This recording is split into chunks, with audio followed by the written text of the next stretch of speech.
Olá, sejam muito bem-vindos a mais um episódio do podcast Educação na Mesa. Meu nome é Eduardo Sisti, sou consultor pedagógico do Sistema Etapa e já já a gente volta a conversar.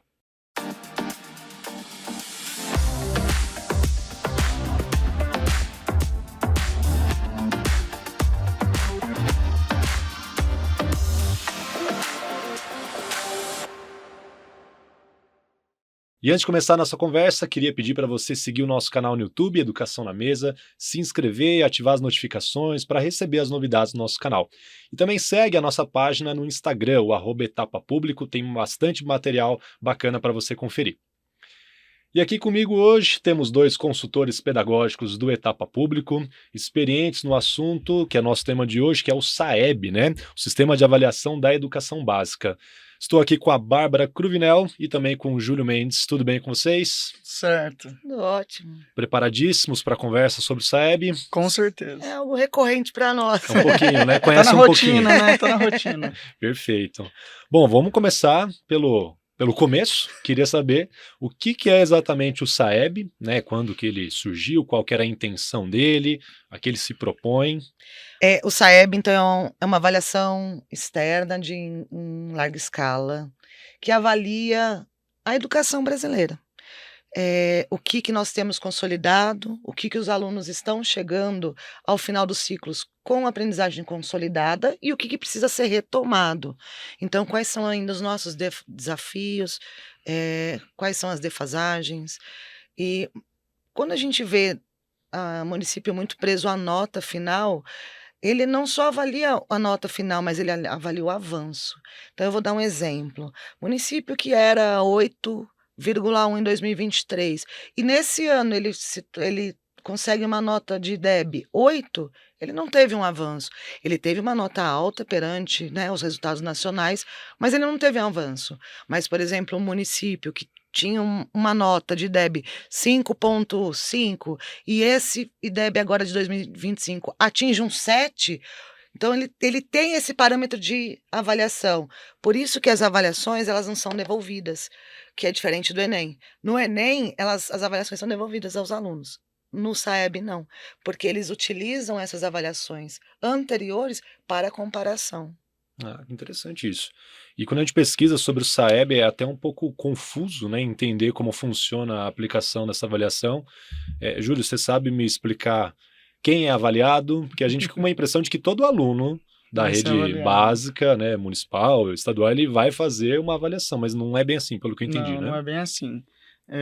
Ao longo dos anos, né, aí do SAEB, dessas aplicações, são alunos de segundo ano, dos anos iniciais do ensino fundamental, do quinto ano também, do nono ano e do terceiro ano do ensino médio. Então, são somente esses alunos que participam da avaliação, que aí a gente chama de finais de ciclos, né? O segundo ano é o ciclo da alfabetização, o quinto ano que é o ciclo dos anos iniciais do ensino fundamental 1, né, que a gente chama, o nono ano que está finalizando o ensino fundamental 2 e o ensino médio, que é a vida da educação básica do aluno. Então, essa avaliação ela sempre é no finais de cada ciclo, tá? Durante a vida escolar do aluno. E o que é avaliado? A gente pensa no conjunto das disciplinas, todas são aplicadas ou existe uma preocupação não. de direcionamento aí? O que é avaliado no segundo ano é por amostragem, língua portuguesa e matemática, então eles fazem uma avaliação, mas é por amostragem. Nos quintos anos, dos anos iniciais, então, eles já fazem censitária, língua portuguesa e matemática, e por amostragem ciências naturais e ciências humanas. E nos nonos anos também, censitário por língua portuguesa, matemática e ciências naturais e humanas. Mas além da avaliação, existem questionários que são respondidos. Então, são questionários que são respondidos pelos gestores, pelos professores e também pelos alunos. Esses questionários trazem um senso de como que está o clima escolar, o que está acontecendo dentro dessas unidades escolares, dentro desses municípios. Isso também traz um impacto no senso dessas avaliações. Nesse questionário que você mencionou, Mais ou menos o que é investigado ali? É um questionário socioeconômico também, que vai Isso. compor o censo? Os questionários são socioeconômicos, então, por exemplo, o aluno vai responder se ele tem geladeira, Ah, tá. se ele tem uma televisão, se ele tem saneamento básico, mas também vão responder como que foi o trabalho do seu professor com eles. Então, avalia também o trabalho pedagógico dentro da unidade escolar e a realidade socioeconômica. Porque, como eu disse, serve como um censo. Então, eles fazem uma comparação para ver se os investimentos que estão sendo feitos nesse município estão dando resultado também nessa questão socioeconômica. E vocês percebem alguma mudança a partir desses dados, né? Municípios ou colégios que tenham mudado de estratégia, até eventualmente investimento em algum setor ou outro? Com certeza. Nós vemos assim, eu vou dar alguns casos que a gente tem de exemplo, né. Uhum. Nós temos um município parceiro que teve IDEB em 2023 de 8,3, que foi o melhor do Paraná, que é Cruzeiro do Iguaçu. É o nosso caso de sucesso e, o que mais, se trabalhou dentro da preparação para essas avaliações, não foi só o professor, né, não foram só os alunos, mas é o trabalho com toda a comunidade. Então a preparação desses pais de incentivarem os filhos, né, a se dedicarem a essas avaliações, a infraestrutura, o ambiente escolar, ou seja, motivacional para esses alunos, para que eles não se sintam avaliados, que não seja aquele bicho, né, de 7 cabeças para ele aquela avaliação, mas que seja a consolidação realmente da aprendizagem. Eu costumo dizer nas minhas formações que o resultado das nossas avaliações não são dos quintos anos, mas de todo o trabalho da rede escolar. Ali é a consolidação. Então assim, a gente inicia a preparação para essas avaliações desde a educação infantil. Então o nosso trabalho ele não é pontual, a gente não trabalha com avaliação externa só naquele ano. Já vem sendo preparado, por exemplo, na educação infantil, a gente trabalha gabarito. De forma lúdica, mas por quê? Nós vemos que muitas vezes é um desafio para o aluno. O aluno ele responde correto na prova, quando vai passar para o gabarito, ele erra.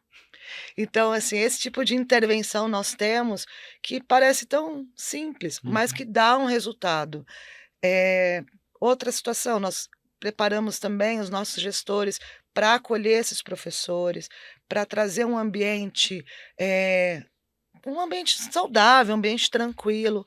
Aí a questão motivacional dos alunos, tem algumas, situações que eles fazem festa para os alunos, recepção desses alunos para efetivar essa avaliação, faixas, então tem assim, N casos, assim, que eles realizam que a gente vê que são coisas, assim, que parecem tão simples para nós, tão bobas, mas que dão um resultado. Acho que é isso, você quer complementar? Não, é muito importante isso que a Bárbara falou, da importância do acolhimento.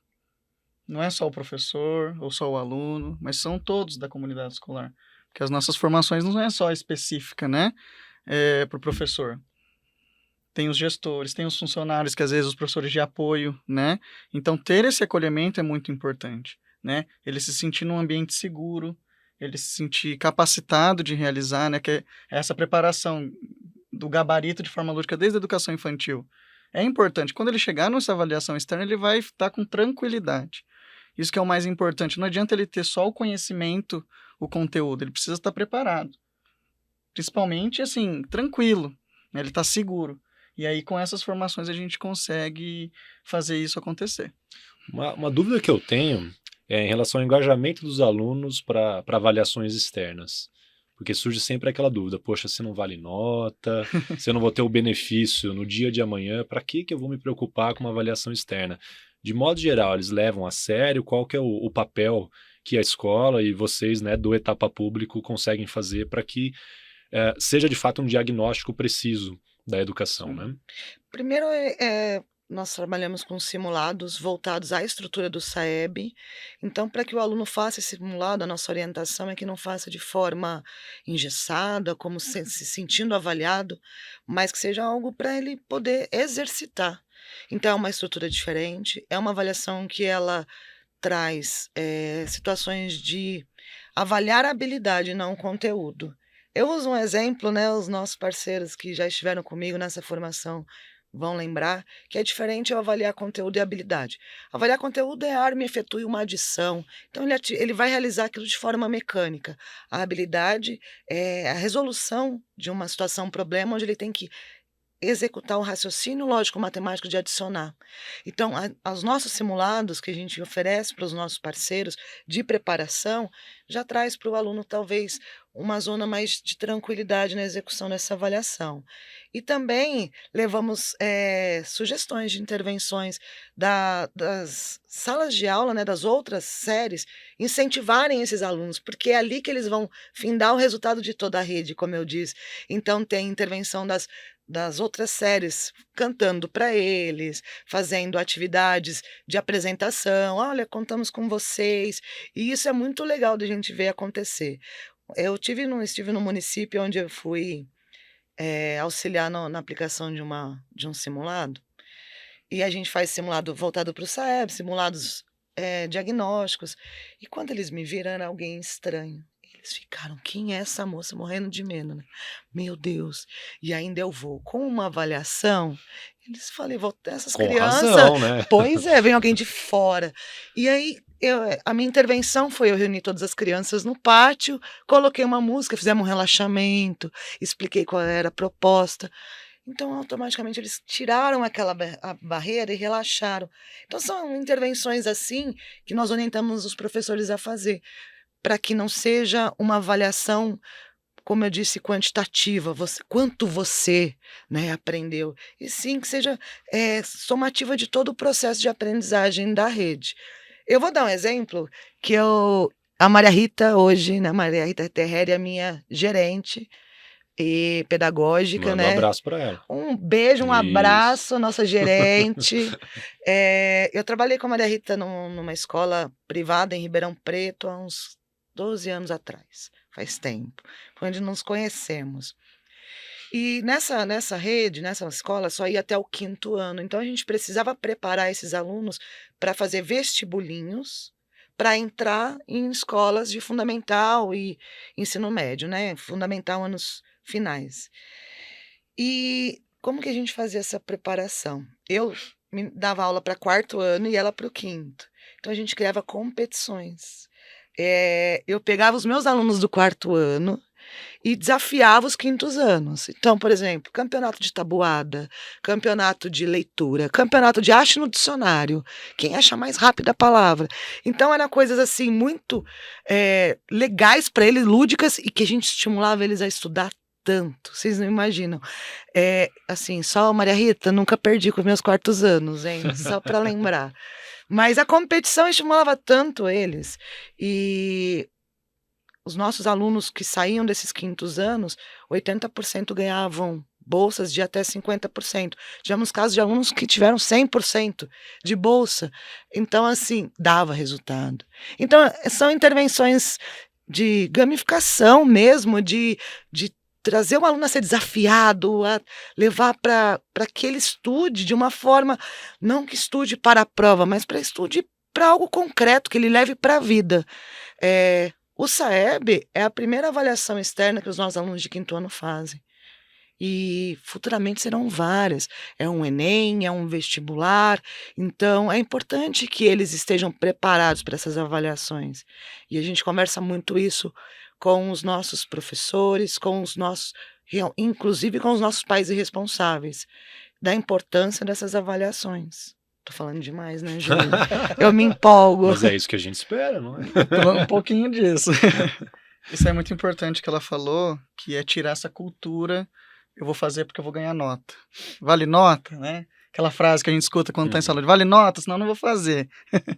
Tirar isso, né? Então essas intervenções que a Bárbara citou é muito importante. Sim. Trazer essa ludicidade, né? A gente teve aqui um episódio já sobre avaliação da aprendizagem que a gente discutiu essa ideia da fetichização da nota, né? Porque para toda a comunidade escolar parece que a única coisa que importa é a nota, muitas vezes. A nota é importante, né? Ela é um indicativo, dependendo de como for aplicada a avaliação, bem preciso da aprendizagem.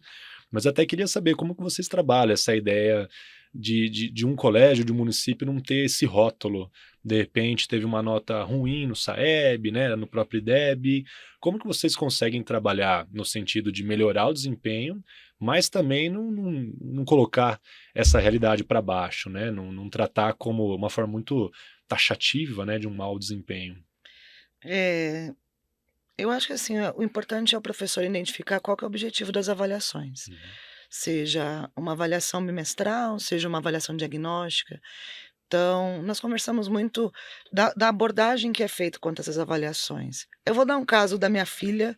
A minha filha foi uma aluna exemplar que estudava muito, mas chegava na hora da avaliação, ela travava. E ela não conseguia colocar no papel o que ela realmente tinha aprendido. E aí, meu filho era aquele que não estudava, mas que na avaliação ele ia muito bem, né? Aquele menino do fundão. Eh, então, assim, essa reflexão é importante porque as avaliações a gente tem vários recursos, né? Várias formas de avaliar, mas o resultado que aparece, né, nessas avaliações externas, principalmente, é a nota, né? Ela expõe a Ela escola, né? expõe Uhum. através da nota. Então, assim, eh, se a gente iniciar um trabalho de que a avaliação, ela só é a consolidação da aprendizagem, a gente já retira aí um rótulo de algo de, como eu vou dizer, a palavra que você usou, uma cultura de punição, né? A Uhum. avaliação há muito tempo foi usada como uma punição. Vocês vão se ver comigo na avaliação. Uhum. Vocês não estão prestando atenção? Na prova a gente se vê. Então hoje a gente está trabalhando da desconstrução dessa avaliação como uma punição. E quando é voltada para o aluno como algo de consolidação, com uma tranquilidade, a gente vê que os resultados são maiores. É, é importante retomar aí uma questão que o SAEB, a avaliação do SAEB em português e matemática é o que vai trazer a nota do IDEB. Então, é a nota de português dividida pela de matemática vezes a taxa de aprovação. Então, é muito importante a recomposição de aprendizagem, porque às vezes a gente vê eh, um comparativo com os municípios que tem a mesma nota e que a taxa de aprovação é o que vai dar o diferencial. Então, trabalha-se muito a consolidação da avaliação, mas esquece da recomposição de aprendizagem. Hoje, um grande desafio que nós temos nos municípios são quintos anos com alunos ainda não alfabetizados. E como que funciona esse trabalho da recomposição? Da recomposição, vamos lá. Nesse caso, a gente tem formações voltadas à recomposição de aprendizagem direcionada ao ano série, utilizando o nosso material. Então, não é fazer aquele olhar de todo mundo vai usar uma apostila e o aluno vai usar uma folhinha. Não. Então, é um olhar de adaptação, de recomposição dentro da utilização do material. Essa recomposição ela acontece com as nossas formações, com as nossas visitas técnicas que a gente faz, dando um olhar a salas que a gente sabe que existem salas específicas mais desafiadoras, Uhum. né, fala: "Meu Deus, vou pegar aquela sala". Essa sala a gente na visita técnica senta com o professor, analisa o desempenho desses alunos, verifica quais são, as defasagens e, além disso, o nosso trabalho, por exemplo, nesses alunos de quinto ano, que nós identificamos que não estão alfabetizados. Muitos alunos, os nossos municípios têm muitos alunos itinerantes, que chegam no quinto ano. Então, a gente consolidou a alfabetização no quarto ano, mas chegou no quinto, a gente está com 5 alunos novos que vieram de outro município e não consolidaram a alfabetização. Então, a gente faz esse trabalho de orientar e formar esse professor para também alfabetizar. Em sua maioria, professor de quarto e quinto ano não tem ainda, não tem assim tanta habilidade na alfabetização, né? Eles são mais voltados aos quartos e quintos anos. Falo por mim. Fiquei muito tempo dando aula para quarto e quinto ano e quando eu caí na alfabetização, eu falei: "Meu Uhum. Deus, Como faz isso? o que que é isso aqui, né? O que que eu faço?" Mas nós temos então especialistas em alfabetização na nossa equipe pedagógica, que vão trazer uma formação voltada para a recomposição de aprendizagem em alfabetização, utilizando consciência fonológica, mas com olhar de A gente precisa que esse aluno seja alfabetizado, porque muitas vezes o aluno ele sabe interpretar um texto, ele sabe resolver uma situação, ele sabe, dar uma ele sabe o conteúdo, mas ele não sabe, executar de forma escrita, né, alfabetizada. E aí a gente faz esse trabalho concomitante junto, e tem dado resultado. Por exemplo, os nossos alunos de terceiro ano, que o SAEB é a cada 2 anos. Nossos alunos de terceiro ano agora são os nossos alunos de SAEB daqui 2 anos. Nós já estamos trabalhando, porque eles já estão no processo de consolidação da alfabetização, então o trabalho já inicia desde o terceiro. É uma visão mais ampla, não emergencial. Uhum. É diferente, por exemplo, que a gente vê, muitos municípios que não são nossos parceiros, que chegam a agosto e enchem os alunos de avaliações. E avaliações Era isso que eu ia Soltas, perguntar né? sobre como se prepara para o SAEB, né? Se é que dá para se preparar. É, Eu acho que é bastante comparativo ao Enem, por exemplo. sim. O importante. estudante ele não estuda na véspera do Não. Enem, né? Isso é um trabalho de longuíssimo prazo. Então, acho que nesse sentido vocês estão bem atentos, né? De que não é um Sim. trabalho ali pontual, é um trabalho que vem desde lá de trás, né? Contínuo. Isso que a Bárbara falou, né, retomando esse assunto da recomposição, não é só língua portuguesa, é matemática também. E não é só com o quinto ano, é o terceiro. Esse assunto, né, esse tema recomposição, ele vem muito pós-pandemia, né? É um tema que vem falado muito mais depois da pandemia. E esse trabalho, não só das vésperas, e não só com o quinto ano, é muito importante. Porque o aluno que chega no quinto ano que não foi alfabetizado, vai ter um no quarto, um no terceiro, e no próprio ciclo, né, da alfabetização. Então é importante nessas formações a gente trabalhar com todos os anos, não só os que vão fazer a prova do SAEB. Né? Igual o nosso material que a gente tem do SAEB, né, ele não é só quinto e nono, ele é do quinto ao nono. Né? Então ele contempla todos os anos. E é importante que a avaliação do SAEB, além de ser quantitativa, né, tudo, ela vai se preocupar com a consolidação. Então, quando você pega um aluno que não é alfabetizado e você deixa ele de lado com as folhinhas, que foi o que a Bárbara falou, ele não está ele não está contemplando o conteúdo e idade série. E quando a gente faz esse trabalho de recomposição, a gente trabalha o nosso material daquele ano com esse aluno que ainda não é alfabetizado. Isso é de extrema importância, porque o SAEB ele não vai olhar esse lado se o aluno é ainda alfabetizado ou não, mas se ele consolidou aquelas habilidades. E por mais que ele tenha essa defasagem, a gente consegue aproximar ele do conteúdo correto, tirar um pouco dessa defasagem. Interessante. Queria saber de vocês, nós tivemos o SAEB, o último foi em 2023, é isso, né? Acontece em anos ímpares. Isso. Queria saber qual que é o diagnóstico que nós temos de uma forma mais geral, e aí também trazer os nossos resultados, né, a experiência que vocês têm pela etapa público, e também já cantar bola para o futuro. Esse ano, 2025, é no SAEB.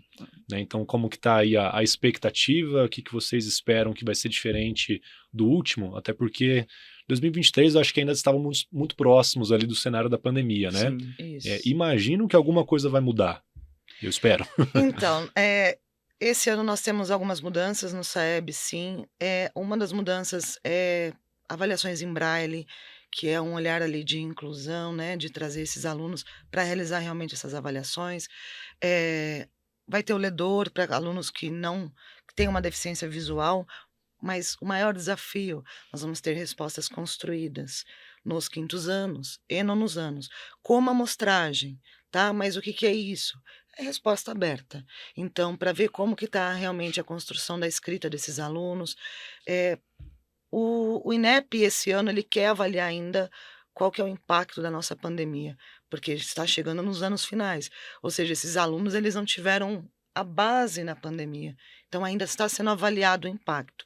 Nós estamos com matrizes aí em transição para a BNCC, então hoje nós temos um material, aliás, novidade para os parceiros que não estão sabendo, deve estar chegando nos municípios, um material voltado para o trabalho com os descritores, então é um material que traz para o quinto ano, para o segundo ano, exercícios dentro da estrutura das avaliações para a fixação do trabalho dos descritores. Qual que é o nosso trabalho com os nossos parceiros? A gente faz simulados em cima dos descritores que são avaliados na avaliação do SAEB. Depois, fazemos uma análise da diagnóstica, quais os descritores que não foram consolidados, e aí essa retomada com esse material do SAEB. Hoje, tendo agora um panorama mais nacional, através dos nossos estudos, a gente está sempre aí buscando entender o cenário da educação, até para uma comparação com os nossos, né? A gente vê que ainda existe muita coisa a ser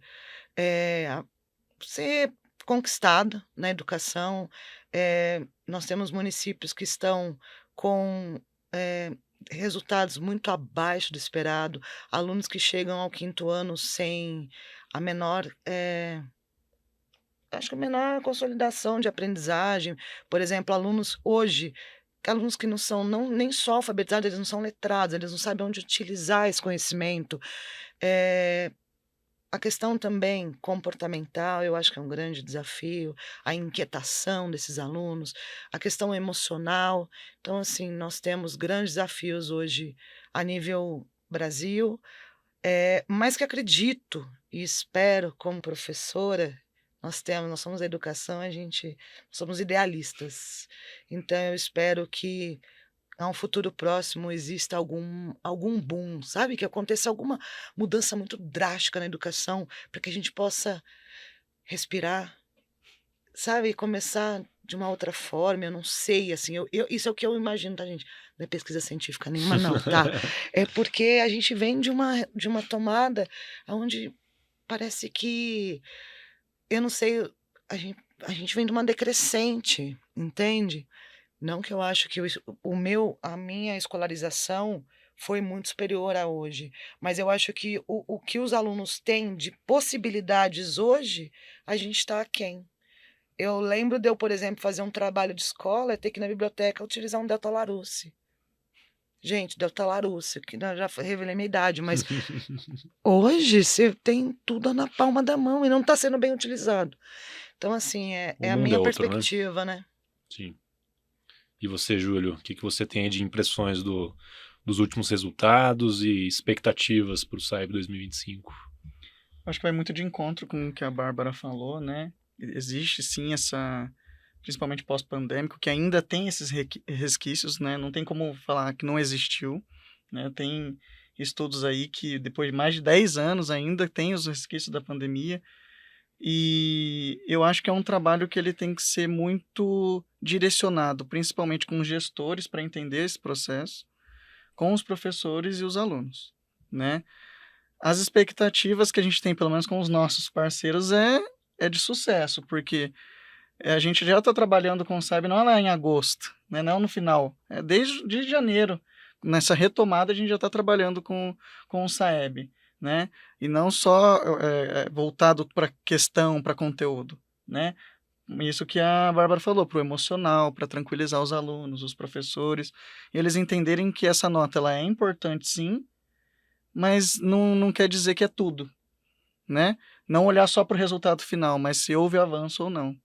Legal. Avaliar mais o processo, né, do que Exato. uma única nota final, que de repente pode ser até mal interpretada, né? Com certeza. Mas que legal. E vocês entendem que o SAEB ele é importante até para evitar a evasão escolar? Eu vejo muita análise nesse sentido, né, de que não é só uma prova para se extrair um resultado, ela tem implicações que às vezes a gente tem até dificuldade de enxergar, né? Sim. Exato. Nós tivemos um parceiro que ele teve esse caso de evasão escolar. No 7º ano, chegava a ser 60%. Isso foi um objeto de estudo para nós, de entender qual era a realidade, né? E o que a gente conseguiu identificar é que esses alunos, em sua maioria, como eles tiveram um processo de ensino-aprendizagem interrompidos, né? Tiveram uma lacuna de aprendizagem, eles chegaram nesse 7º ano com uma defasagem muito grande. E aí eles não conseguiam ver um resultado. Então eles falavam, não adianta, eu não vou conseguir aprender. E a maioria ia para trabalhar. E no 7º ano, No né? A gente espera 7º isso ano. geralmente no ensino médio. Pois é. Sim. E aí o que começamos a fazer? Iniciar esse trabalho de recomposição de aprendizagem dentro do início do ensino fundamental. Então, por exemplo, não é que o aluno não foi alfabetizado, por exemplo, no segundo ano, que a gente já vai entrar com recomposição.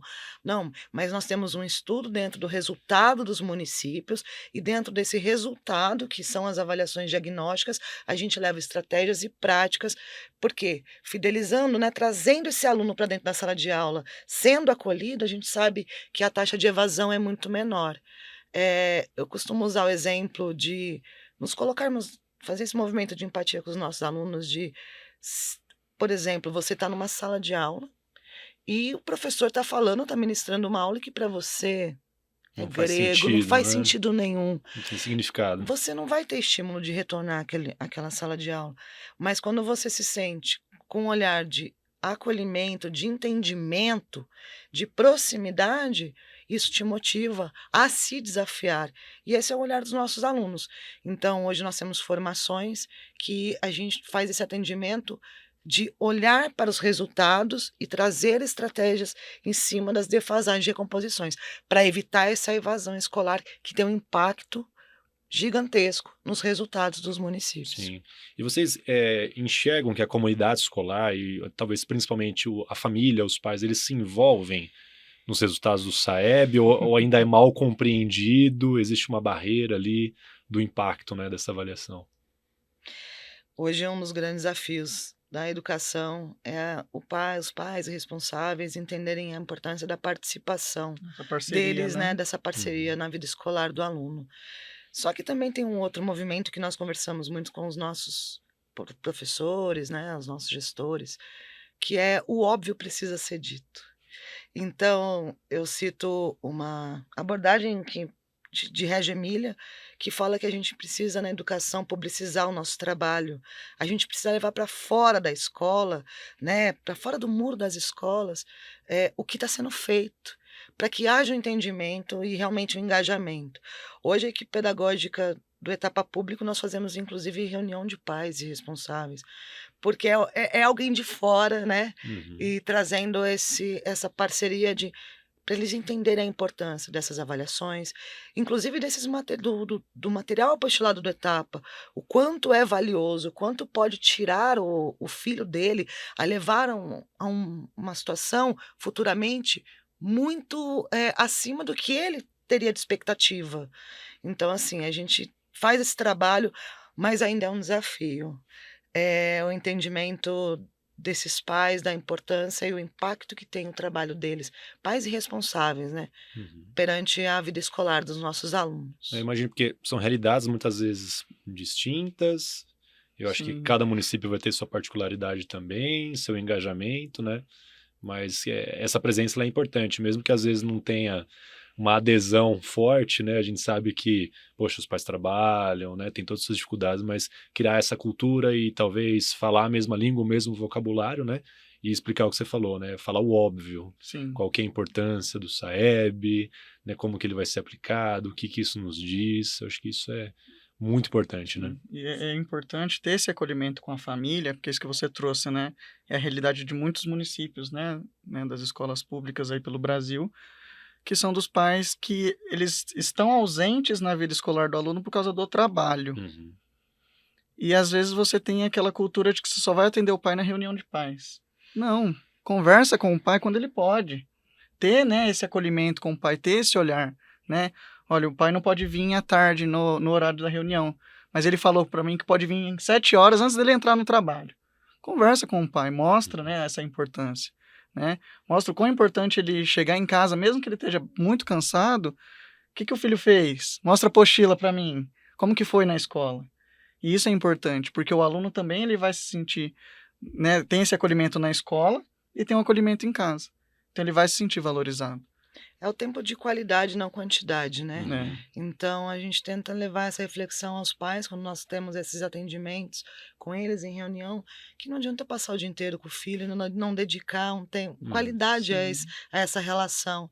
E às vezes 20 minutos, 15 minutos que ele dedica com qualidade, de olhar no olho do filho, A escuta, a né? escuta ativa. escuta, de entender a importância da educação do filho, né, do resultado, que ele pode, o que ele pode se tornar futuramente, o quão impacto tem essa educação, é importante.